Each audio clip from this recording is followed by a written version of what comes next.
Okay, wonderful. Thank you, Eric. Welcome everyone to Medicine Buddha tonight. Welcome to those of you who are new.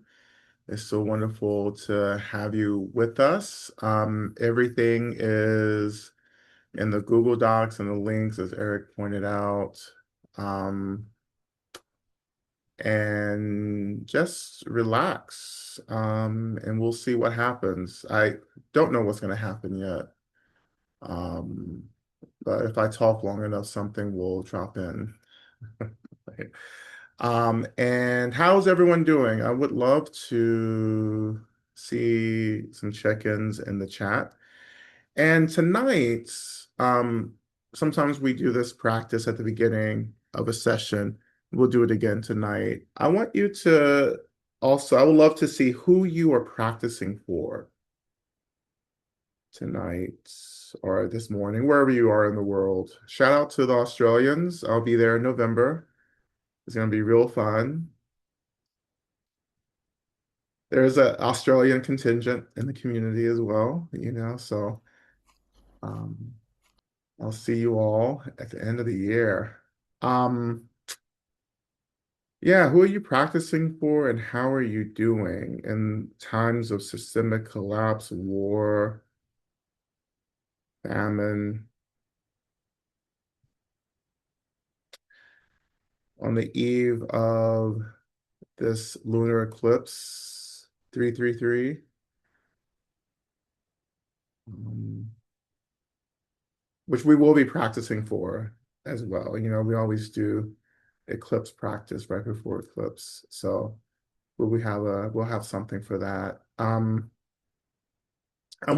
practicing for our friends in the UK, the members of our community in the UK, one of whom, Nico, who is transitioning right now.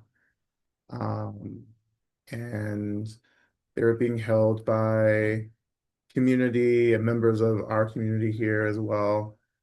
Um, so they looks like they're transitioning in the next couple of days. So I'm just holding Nico, their partner, Rupi as well, who all practice with us in the UK.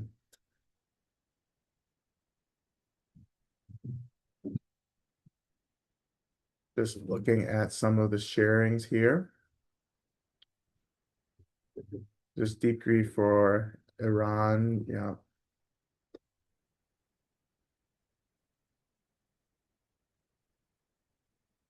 Practicing for family, friends in hospice. And also feel free to practice for yourself.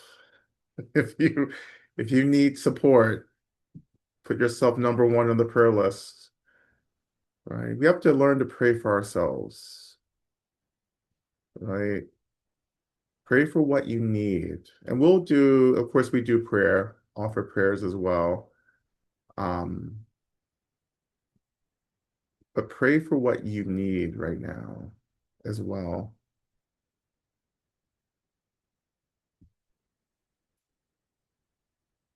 Practicing for all beings. Yeah. Practicing for Lisa, who transitioned on Friday.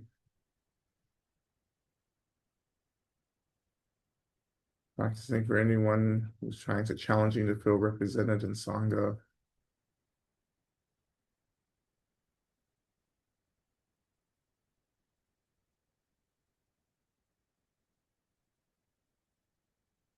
Practicing for ancestors.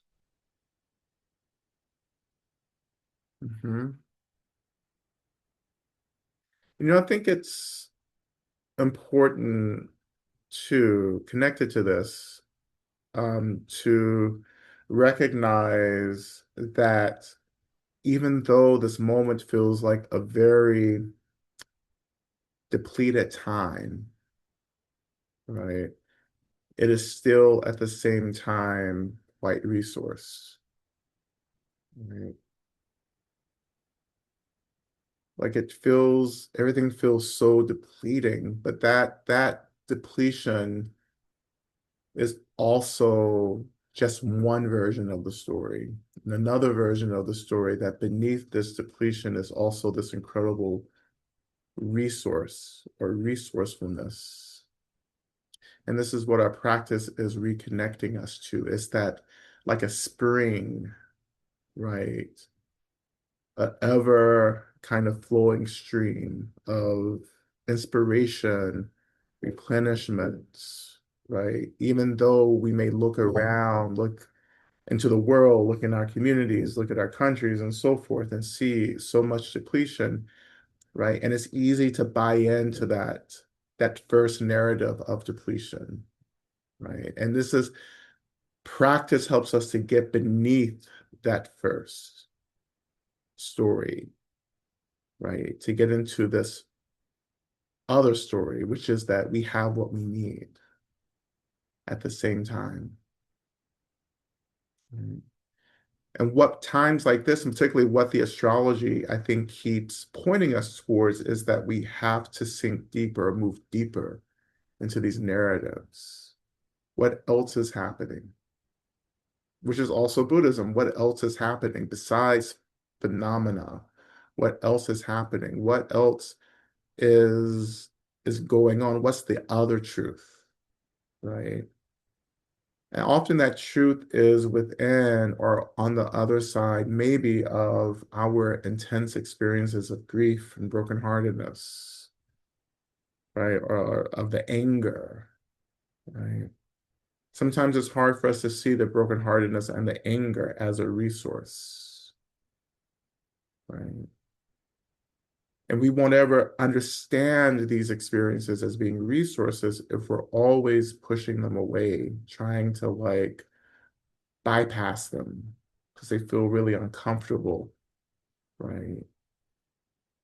Like you can't get to the liberation until you lean into the thing that you're always trying to avoid, right? And that is what our practice has to be based on, the willingness and the courage to open to and to tend to the things that maybe quite honestly we really don't care for,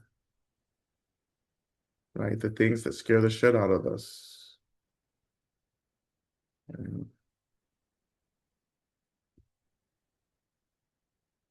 So in our practice tonight, what would it feel like just to open to this, to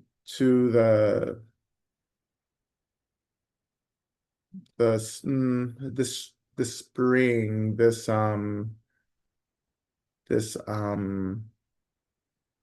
nourishment, right? That lies beneath or through this first narrative of depletion, right? Or even this first narrative of collapse, right?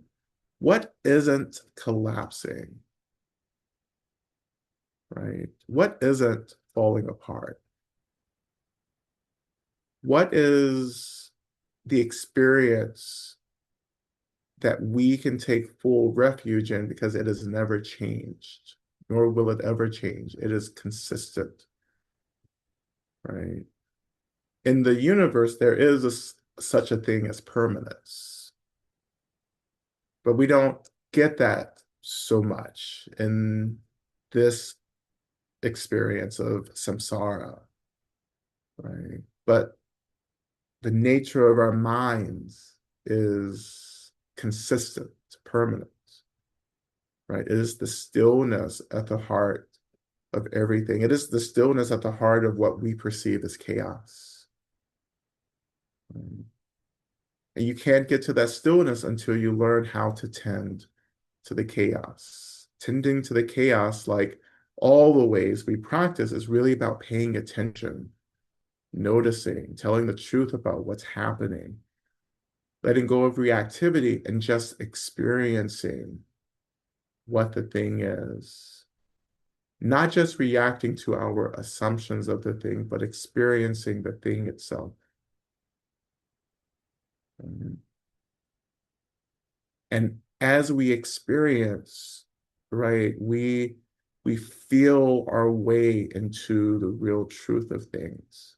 We feel our way. We don't think our way We don't fake our way, we feel our way into the stillness at the heart of all phenomena, the stillness which is the very nature of our minds, which in fact is the nature of all phenomena. There is nothing whose nature is not that of emptiness and space, energy, right, holding everything, or actually energy being everything that arises within this emptiness and spaciousness.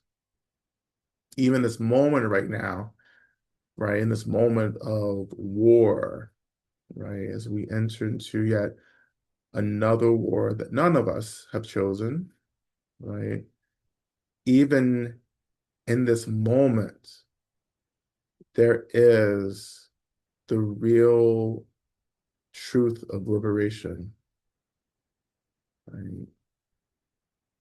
But that means you have to confront, hold, tend to everything that comes along or arises with, right, the violence that we're experiencing and seeing. Right? Right? We have news every day of some policy, some law that restricts the rights of someone. Right? I was just looking at reading about Kansas, right? Kansas restricting um, um, driver's license for transgender residents, right? And the fees, bathrooms, that don't that do not match your gender assigned at birth, right? And this is violence, this is a genocide, right? And even that we are being asked to tend to, right? Especially when it directly harms all of us, right? Any policy that doesn't allow one group to be free actually doesn't allow any of us to be free, right? So this is all of our struggle. And that's hard too. That's hard because we have so many other struggles. Now we have to take on everyone's struggle, right? But we can do that, right? And we've been talking about it in all the spaces, I think, for the past 2 weeks. I think this has been a question that we've been processing, right? How do you show up in the world, feeling the world as it is, feeling the collapse, feeling the suffering, feeling everything, the loneliness, the anger, and everything? How do you feel that, right? And I think one way we do this is first understanding that, like, we can't take everything so personal, right? When I say personal, right, I mean that we can't just fix everything around the sense of I. Like there has to be space.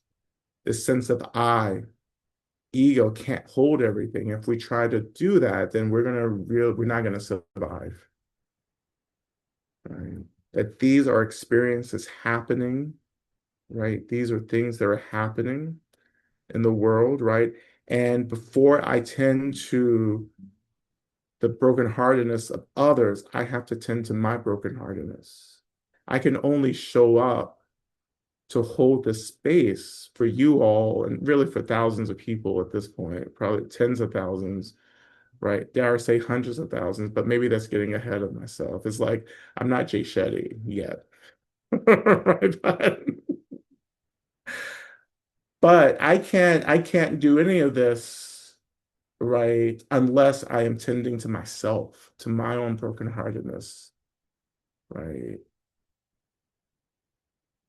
Like we can't be afraid of ourselves if you're going to show up to become the medicine for others, right? To tell the truth about who and what we are, to tell the truth about how we struggle, to tell the truth about everything, who we want to be, who we're becoming, all of that, to tell the truth about ourselves opens up the space for others and other people's experiences to be present, right? So as I hold all of this, right, I don't feel overwhelmed. right? And plus, also what helps is that after decades of practice, I just have a perspective that I can experience much more than what I see or hear, right? I can feel into what feels like this unlimited, unbounded expanse of existence, right? And what I feel is that this is not the only thing that's happening in the universe, right? Samsara isn't the only thing that's happening. Every being in the universe is trapped in this carceral state called samsara, right? There's a world beyond here, right? There is a future beyond this moment, right? We are more than this moment. We're more than our bodies. We're more than just this particular pinpoint in existence. We transcend this pinpoint, and this is what Dharma is actually helping us to remember that we are expansive fluid, unbounded. We are unlimited, right? But our suffering comes from this misbelief that somehow we are quite limited, that what you feel, what you see, what you're experiencing in your body is it, right? And that's the lie that we have to transcend in our practice. You're more than this. And that we all have to do our work to remember that. Right? And in a real way, there's a fairness here. We talk about, you know, I talk about how, you'll get free before you get justice, but there's a cosmic justice always happening. You put in the work to get free and you get free. There it is, right? Like you do the practice and you keep doing it over and over and over and over again, life after life after life, and you build this capacity to remember that you're more than the struggle, you're more than these endless rounds and samsara, right? And when you start remembering that, then you remember your agency where you're able to say, you know what, I don't have to do this shit anymore, right? I don't have to keep choosing the same old suffering because that's all I know or because it feels familiar, because you're remembering something else. Now you're remembering a different experience that is outside of this rigidity, the suffering. And the remembrance is slow, and it's also methodical, right? You just don't skip to the remembrance, you go through a process, right? We work the program, as I like to say, right? And you only get from the program what you have put in, right? And all these years and decades of, for me, working through all this trauma and this heartbreak and this anger and all this confusion, right? Putting in this intense effort, right? While, in my life, as I'm noticing, while all of my friends, right, were like off, working and building careers and buying houses and having kids and now having grandkids, actually. I have friends my age as grandparents, right? Like you and I, a couple of weeks ago, I just kind of like took a break and I did this huge reflection. I was like, oh, like I spent all these years practicing, right? Trying to get free, trying to enter into this part of my life where like I'm not overwhelmed by the trauma, right? By the anger, right? And now so many of my friends are like, okay, what did you do? Because I'm ready for what you've been doing. You know? And I'm like, yeah, I'm ready for a house. Actually, let's trade. I give you your practice, you give me your house, you know? And it was worth it. I say all that because it's like I am only experiencing what I have put in. Like it's not magic in that way, that it doesn't make sense, right? Or that there's some mystical, explanation to it. No, it's just like you put the labor in and you get clarity back, right? It just doesn't happen, right? And this is why I tell you to never give up on your practice, right? Because if you don't give up on your practice won't give up on you. And I guarantee you that's the law. That's the cosmic law, right? Because not to give up on your practice means that you're not giving up on your memory, the memory. Like you're keeping the memory alive, right? Or as Jesse Jackson used to say, you keep hope alive, right?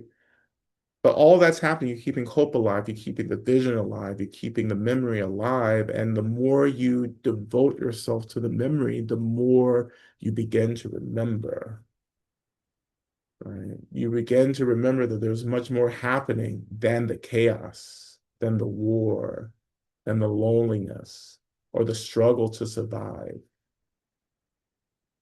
right? There's more than this. And Dharma is asking us to open to what else is happening. Not just what we think is happening, but what else is happening, right? And practices like this, like Muslim Buddha, take us there, right? But you have to trust and you have to open to the abundance, right? There is abundance. In practice, there is always abundance, right? And that abundance is often in the heart of the things that scare us to death, right? And this isn't supposed to be easy for anyone, right? Like it's not supposed to be easy. Remembering isn't easy, especially when you've become so attached to this narrative and you think that, oh, this is who I am, all of this, you know, this body, all of these identities, this is who I am. It's not actually who you are. It is an expression of one aspect of you, but it's not who you are. It's definitely not what you are. Right? So we keep remembering this. And so as we kind of start moving into our practice, right, I want to just offer you just a quick question. This isn't for us to share in the chat, but this is just a question to kind of get the practice going. But what are you ready to let go of, right? And this is to honor the eclipse as well. What are you ready to let go of, right? What's the version of yourself that it's time to retire it. It's time to let it go, right? What are you struggling with that you don't need to be struggling with anymore? Whose work are you doing that you don't need to be doing? Right? This is what we're going to offer into our practice.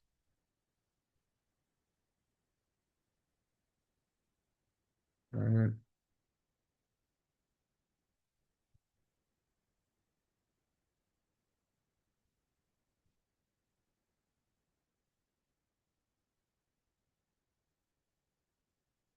I see, Lucy, you say, I'm scared of my heart breaking. Yeah, but it's going to break anyway. It's already broken, right? Your heart is already breaking. So you might as well just tell the truth, right? And your heart will continue to break. The heart is never meant to just stay in one piece. The heart is impermanent, like everything in samsara. It is impermanent. It It heals and it breaks. But the broken heart is important because it reminds us that everyone else's heart is broken, even especially the ones who pretend like they're okay, like that their heart isn't broken. Their hearts are especially broken. The people who hurt us the most, their hearts are deeply broken.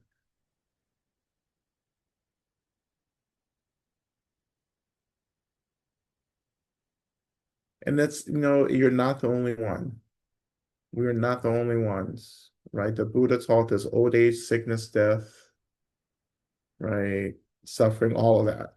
Like this isn't like that's the first teaching, there's suffering, right? The first of the noble truth, there is suffering, which is probably the most loving, kindest thing that you can hear on the spiritual path, that there is suffering. You are not in a way imagining this. Like you are uncomfortable. You are uncomfortable because you're trying to pretend to be something that you're not. Like we are confused. And in that confusion, there's this tension, right? And again, Dharma is about us remembering what we are. And when we remember what we are, then we are freed from the misunderstanding of who we thought we were.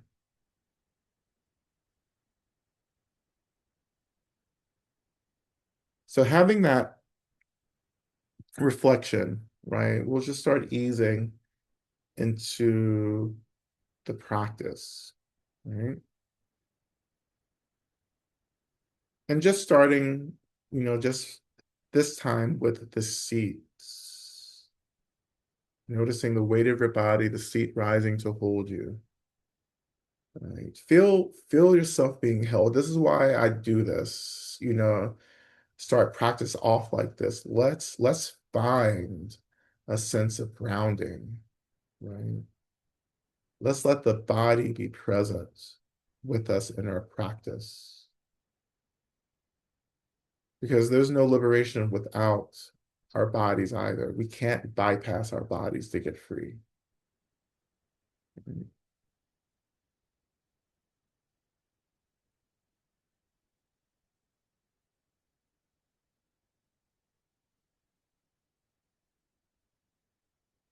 And of course, beneath us is the earth, right? The expression of the mother, right? So greeting the land that's holding you, that you're living on, practicing on, working on. And we invite the land to be present in our practice. We ask the land to tether us, right? To hold us as we move deeper into our practice. And the earth element is reflected, arises like all the elements in all the realms in some way, right? All the elements are present in all the realms. So we connect to the earth element, the consciousness of the earth, this expression of the mother in this realm, in this physical realm, the material world.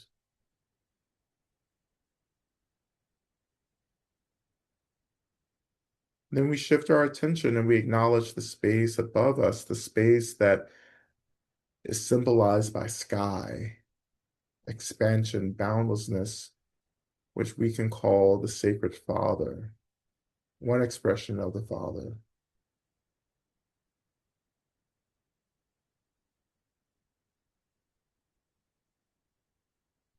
So the mother as the earth tethers, grounds, nourishes, right, supports. And the sky as the Father clears, opens, protects. Feeling these two sacred dualities, Mother Earth, Father Sky, the grounding and the clearing, right? So to feel the rootedness from the earth, to feel the expansion of the sky, like you're a tree, right? So you're planted and you're extending up, and your branches and everything extends out as if you're trying to touch deep, deep, deep into the space above you. That's the somatic feeling that we're trying to awaken, this opening, this expansion, feeling that expansion from the very tips of our fingers all the way down, right, to the earth. If our feet are on the ground or the floor, feeling that and letting yourself relax into this expansion, this expanding up, this being drawn down.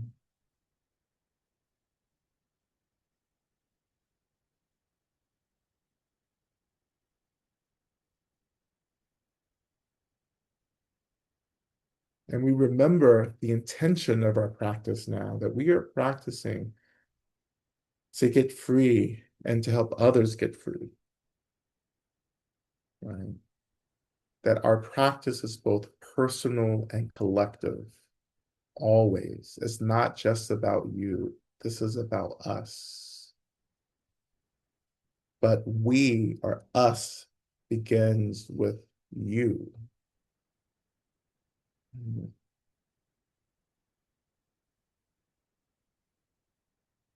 And we call to all the spirits, the Buddhas, the Bodhisattvas, the Yidams, the Dharma protectors, all of the benevolent ancestors, benevolent spirits, all the beings of light, all the beings in the universe, all the beings in existence, really, who love us and who want us to be free. We call to them. And we just acknowledge our aspiration that we are practicing to get free, to reduce suffering, to get clear.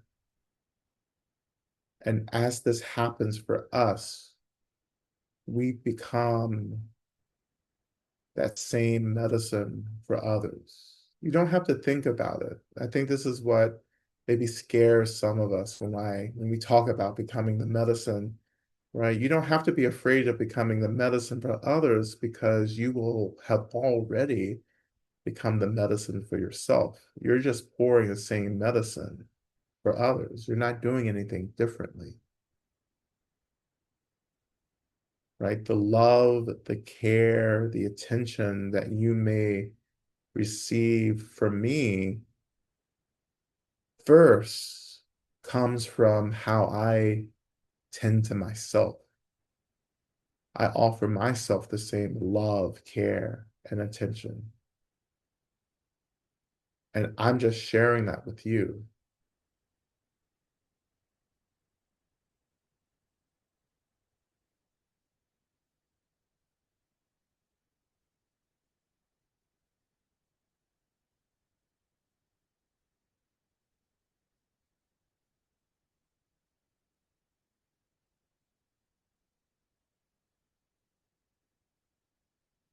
And so when you're ready, we're going to continue by calling in all of our benefactors. We can move through the seven homecomings practice if you know that and have that, or we just go through it bit by bit as well, right? So when we call in our benefactors, you're calling in all the beings in the universe who love you. And you start by simply saying, I call to all the beings in the universe that love me, that want me to be free and safe and well. Again, all of the Buddhas and the Bodhisattvas, all the spirits, all the benevolent ancestors, all the spirits of the elements and the lands that are holding us, all beings of light, I welcome you into the space, into my mind, into my experience. And when you offer that invitation, what do you notice? What do you feel? What data confirms any shifts around you or within you.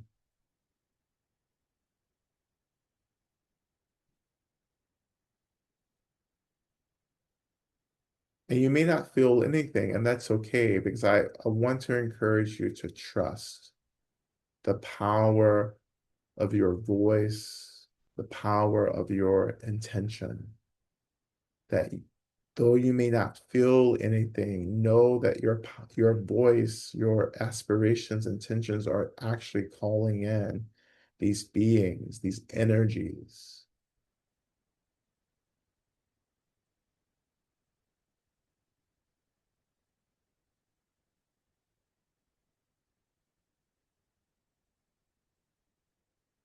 And around you, like feeling these beings around you, imagining them around you, or just having trust, though you may not be able to sense them, that they are gathering around you and beginning to feel their radiance. And that energy that's radiating is their energy of deep care for us.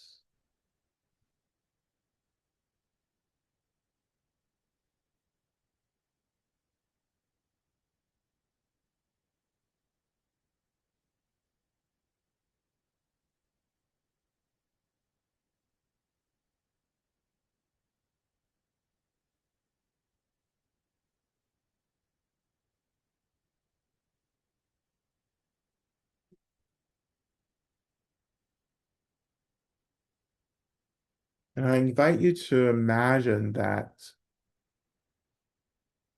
the radiance of all of these benefactors begin to concentrate into this ball of light above your head, right? Just a couple of inches above your head, but feeling all their radiance drawing together to create this ball of light.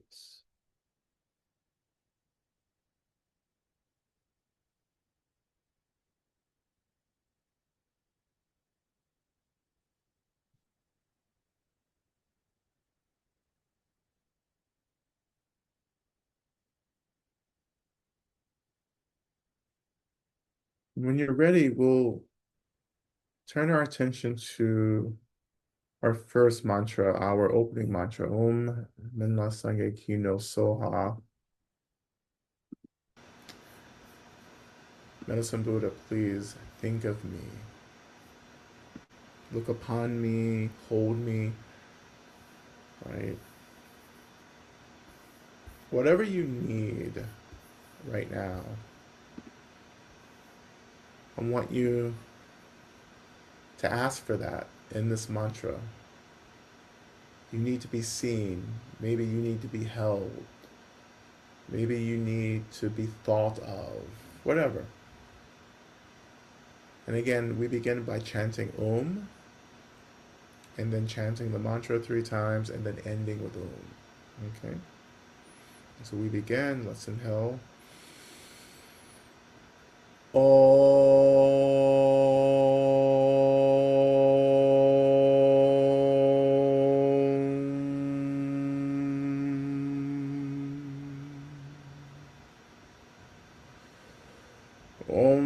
Azange Hino Soha.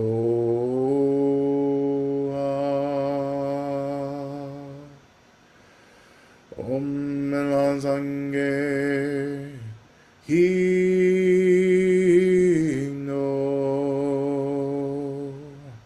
Soha.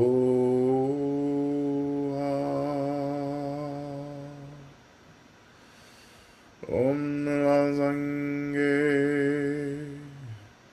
Hino Soha.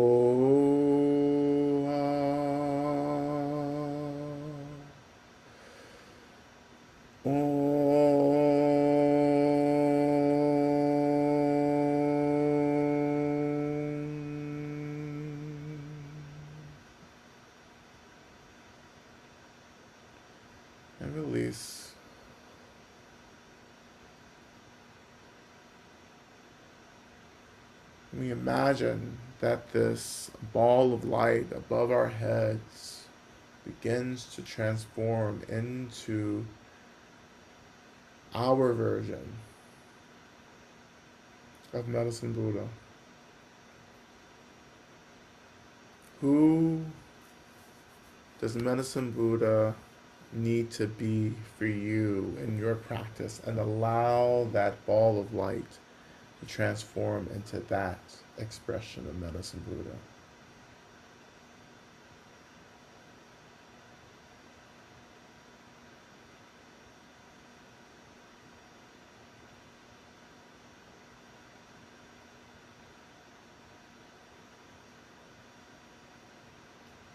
And when that ball of light has transformed,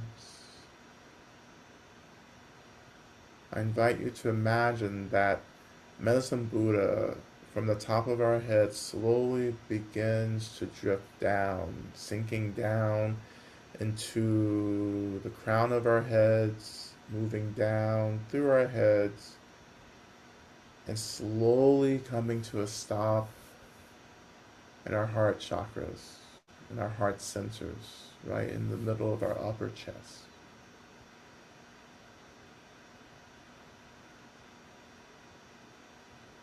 And as Medicine Buddha arrives in the heart center, we imagine that the heart chakra begins to activate, to awaken.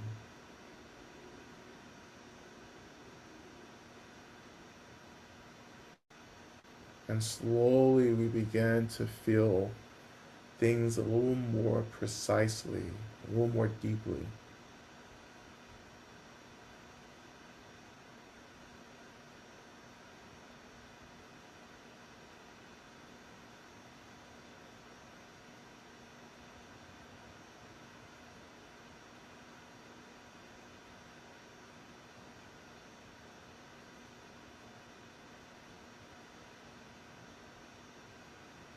And then around us, returning our attention to the space around us, returning our attention to our benefactors, we imagine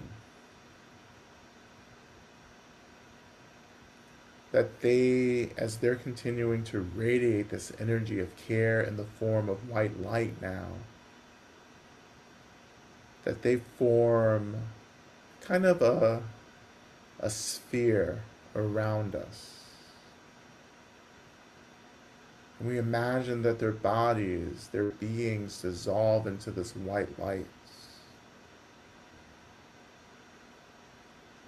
And this white light is filling up the space around us.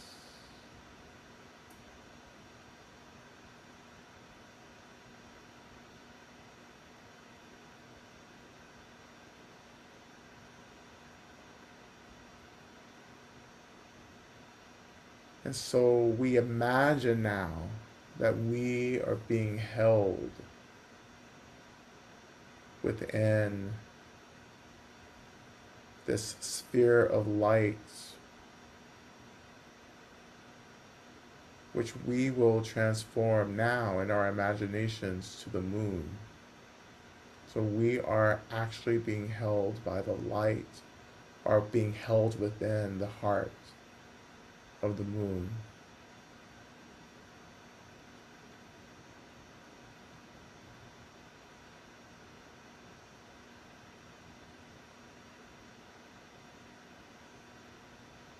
And around us, we can begin to feel the deep care of Ma Tara,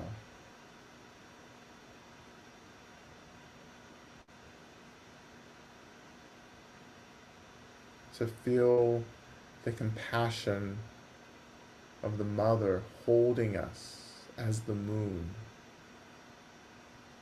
feeling the protection of Mother Tara as we're held within the heart of this sacred moon.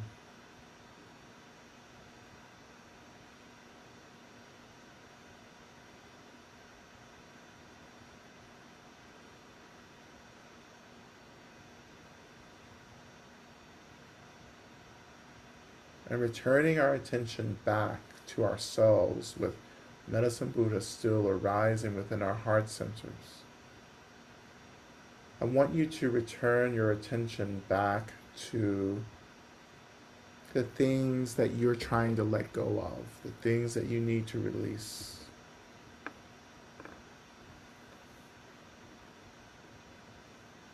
Holding those aspirations of release just within the attention of your mind.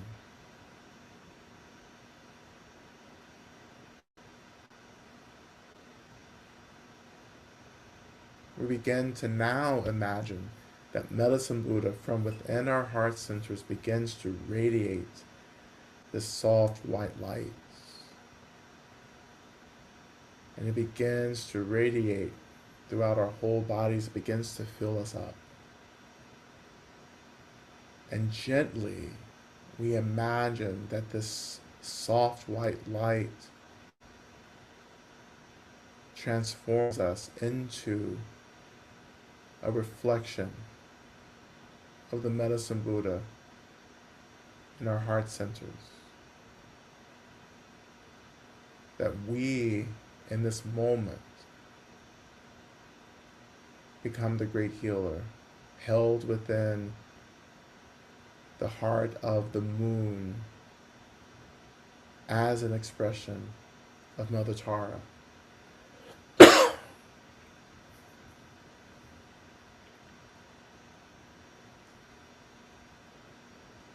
And we imagine that these aspirations, what we need to let go of, that we imagine that these aspirations begin to dissolve into the emptiness of our being, as we are now expressions of Medicine Buddha, the great healer.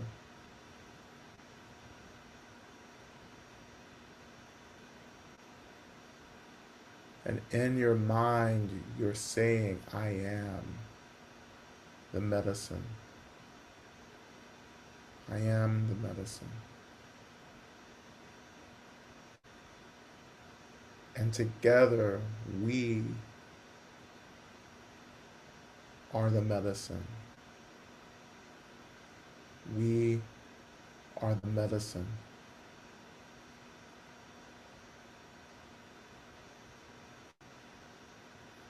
And so when you're ready, we begin to transition into Medicine Buddha's main mantra, Teyata, Bekenze, Maha Bekenze, Rasa, Sumungate, Soha.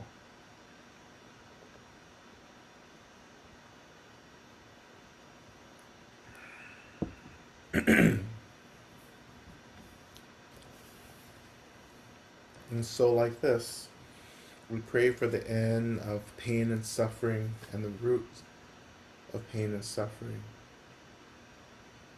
And we release the energy of this prayer out to all beings so that they and we all may be liberated. And so you can, as always, sit and listen, feel the energy of the mantra, or chant along, whatever feels natural, please do it. And so we begin. O teya daum begenze, ma begenze, razsumungates oa. Teya daum begenze, ma begenze, razsumungates oa. Teya daum begenze,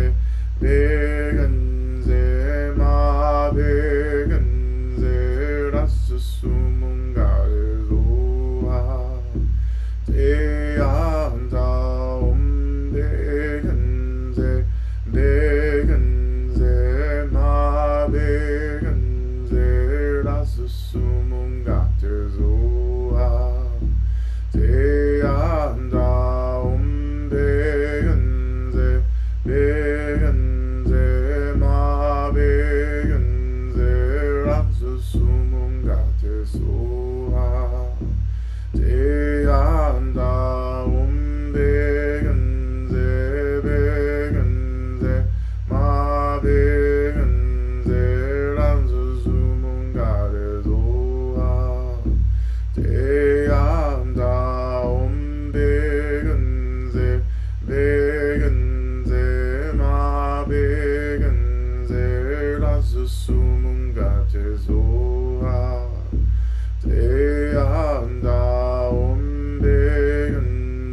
begun there as the zoom got is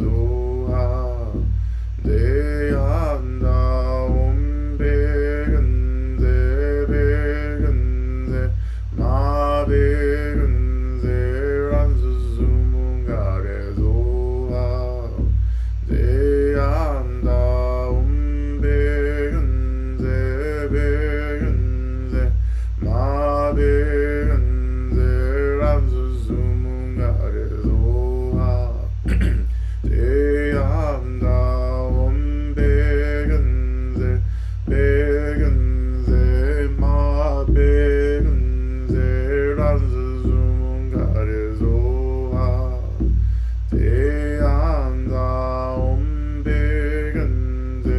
begunze ma begunze ranzuzum garizoha te anda ma begunze razuzum garizoha te anda begunze ma begunze razuzum garizoha te anda begunze ma begunze te anda begunze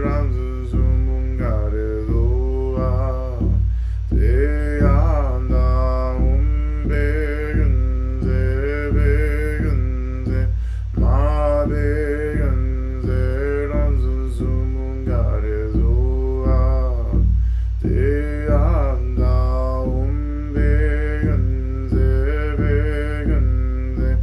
ma begunze razuzum garizoha te anda begunze ma begunze razuzum garizoha te anda begunze ma begunze razuzum garizoha te anda begunze ma begunze razuzum garizoha te anda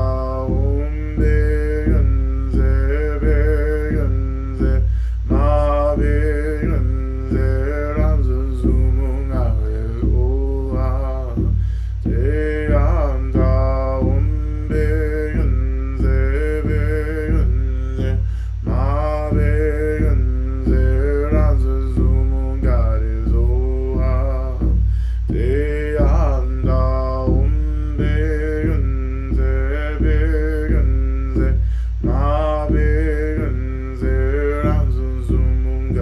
begunze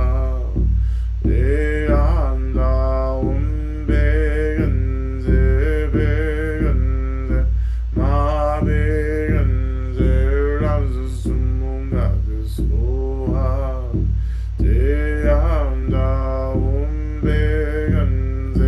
begunze ma begunze razuzum garizoha te anda begunze ma begunze razuzum garizoha te anda begunze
anda umbegense ma begense ransusumungaresuha te anda umbegense ma begense ransusumungaresuha. Now turning attention to the prayer request, again we call the attention of all the Buddhas, Bodhisattvas, Yidams, Dharma protectors, all beings of light, all benevolent ancestors, all spirits in the universe and all of existence who love us, who want us to be free. We call your attention and we offer these sacred prayers. And we pray that you work on our behalf to fulfill these prayers and also bless us so that we may also do what we can to bring about the fruition of these prayers. We pray for peace breaking out everywhere now. Prayers for new housing that is even better than I can imagine after being displaced by development and having moved 3 times in 2 years. Prayers for Sean's mother, Andy, who was just diagnosed with lung cancer and is in the hospital. Prayers of gratitude and support for Lama Rod and his team that they have all they need to continue their work in the world. Prayers for human and more than human populations suffering under oppression, war, violence, lack of resources, that they know they are held and supported in love and not alone. Prayers of gratitude for the clarity, resourcefulness, and fortitude I prayed for. Prayers for confidence that I am and we all are held in love and being protected.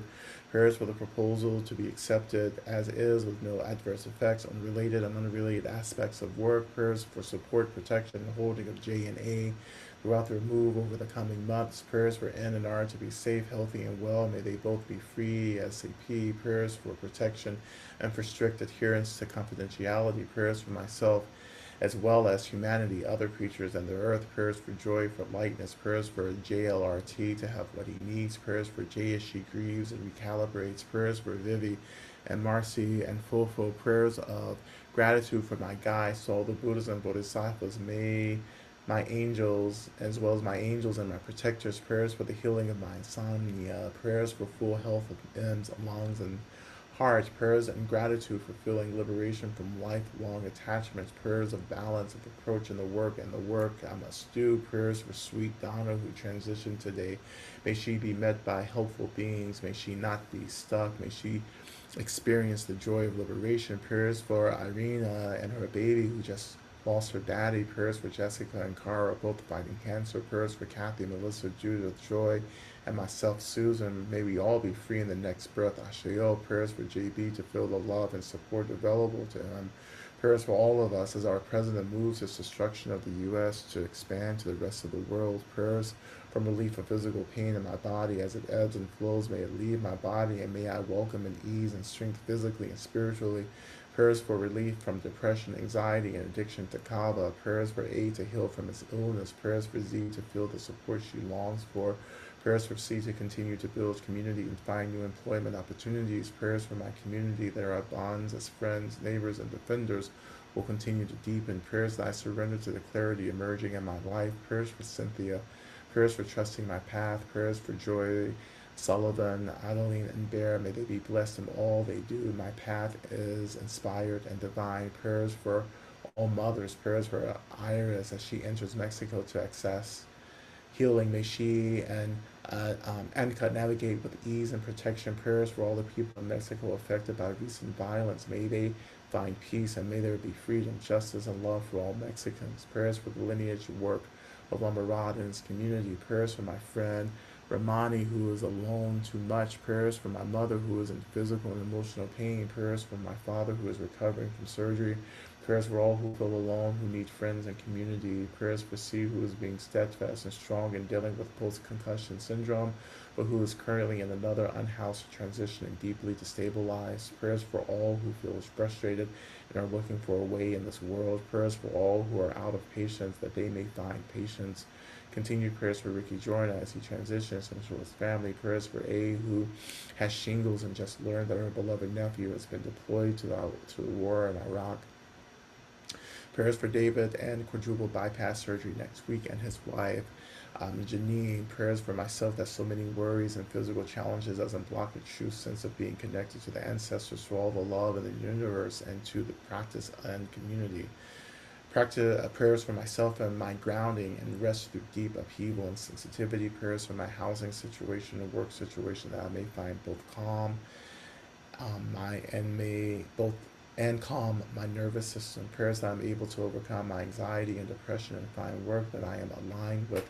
Prayers for my heart to feel loved and connected by all the beings seen and unseen who wish for my well-being and liberation to ease my loneliness and heartbreak.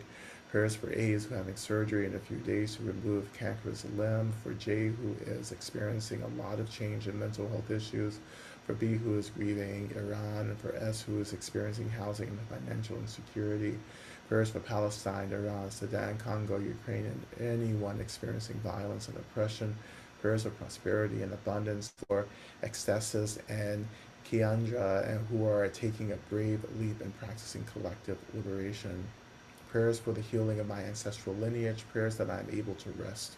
Prayers that I can be free of my shame and insecurity. Prayers that I get a meaningful job that aligns with the Dharma as soon as possible. Prayers for L, M, and N. Prayers for healing for the world. I feel like I can't take any more with this new war. I know, as usual, things will always get worse before things get better. I'll keep holding on. Ashe. Prayers that I can be healed and resourced enough to do the work.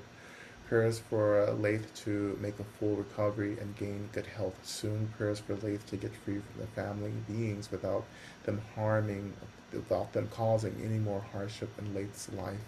Prayers for those impacted by changing work requirements for SNAP. May all beings have the food, shelter, and nourishment they need. Prayers for all those displaced all over the world by bombs, by hate, by illusions of power. Prayers for the narrow minds and misguided hearts of those that cast the first blow without remorse. Prayers for the children and most vulnerable in these systems of oppression and violence. Prayers for our society confused by artificial intelligence. May we stay connected to our soul and spirit fighting with technology. Prayers for healing my capacity for connection, doing, discomfort to experience attachment and love. And I continue to pray for Nico's peaceful transition into the Bardo, for the deep care of Ruby and all of their community coming together to support this transition. I continue to pray for the healing of my mother and my aunts, for the well-being of all the elders, the elders in my life and the elders that are really holding communities together right now. We continue to pray for all those who are transitioning back into the Bardo and the spirit world. May they have everything that they need, and may they continue their work and their journey to get completely free. We continue to pray for the complete abolition of all systems of violence, harm, war, manipulation, and everything that keeps all of us from remembering who and what we are. May we all remember our awakened nature as quickly as possible. May we become the medicine Buddha. May we become the medicine that all beings need to get free. May this be so as quickly as possible. We offer these prayers to our benefactors. And again, we pray that our benefactors bless us, inspire us, show us how to be of benefit, how to become the medicine for all those around us, as we all continue to work and to struggle to bring about the new world, which really is already here. And we just simply need to realize that and to be in it. Returning our attention back to our practice as we enter into this final part of our practice, I invite you to imagine that you're radiating this energy of deep care into the world, and imagine that this radiance of energy becomes what people need, right? So you can think very specifically that my radiance is ending war, my radiance is ending the violence in Sudan and Palestine, my radiance is feeding everyone who is hungry and so forth. My radiance is abolishing all of these governments that perpetuate harm